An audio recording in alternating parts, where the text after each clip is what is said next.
إنا عرضنا الأمانة على السماوات والأرض والجبال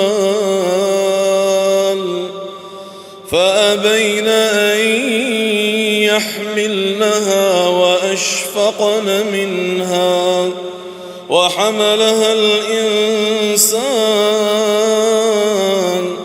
إنه كان ظلوما جهولا ليعذب الله المنافقين والمنافقات والمشركين والمشركات ويتوب الله على المؤمنين والمؤمنات وكان الله غفورا رحيما.